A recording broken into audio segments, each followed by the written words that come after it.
ఈ రోజైతే నేను క్రేజీగా ఒకటి ట్రై చేద్దాం అనుకుంటున్నాను. ఏంటనుకుంటున్నారో, ఒక్కదాన్నే మూవీకెళ్దామనైతే ఫిక్స్ అయిపోయాను. ఎప్పటినుంచో వెళ్దాం అనుకున్నాను. బట్ కుదరలేదు. 'మా ఇంటి బంగారం' మూవీ నేను థియేటర్‌లో చూడాలని చాలా రోజుల నుంచి అనుకుంటున్నాను. బట్ డిఫరెంట్ రీజన్స్ నాకు కుదరలేదు. సో, ఈరోజైతే నేను ఒక్కదాన్నే వెళ్ళాలని ఫిక్స్ అయిపోయాను. మూవీ ఓపెనింగే మనకిలా బాపు గారి బొమ్మలతో కనిపిస్తుంది. ఏ మూవీకి నేనిలా చూడలేదు. సో, నాకు మూవీ మీద ఇంకా ఎక్సైట్‌మెంట్ పెరిగింది. సమంత గారు ఆఫ్టర్ లాంగ్ టైమ్ మనకి స్క్రీన్ మీద కనిపిస్తున్నారు. చాలా బాగా యాక్ట్ చేశారు మ్యామ్. ఇంకా శ్రీముఖి కూడా మనకి బిగ్ స్క్రీన్ మీద కనిపించారు. My favourite Sreemukhi. నాకైతే యాక్టింగ్ చాలా నచ్చింది. ఈ మూవీ మొత్తం మనకి తెలుగు ట్రెడిషన్ తెలిసేలాగా శారీస్ కానీ, ఫ్లవర్స్, బొట్టు నాకైతే చాలా హార్ట్‌ఫుల్‌గా అనిపించింది మూవీ.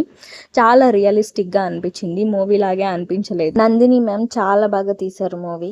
ఈ మూవీలో సమంత గారి రోల్ కొంచెం మూవీస్ కంటే యూనిక్‌గా ఉంటుంది. నాకైతే ఇలా ఒక్కటే మూవీ చూడడం, ఈ ఫీలింగ్ అయితే నాకు భలే అనిపించింది. మీకేదైనా చెయ్యాలి అనిపిస్తే రేపు చేద్దాం, తర్వాత చేద్దాం అని అయితే పోస్ట్‌పోన్ అయితే చేసుకోకండి. If you want to do anything do it today only. మీ హ్యాపీనెస్‌ని మీరే వెతుక్కోండి. Enjoy your own company. మళ్ళీ పుడతామా ఏంటి?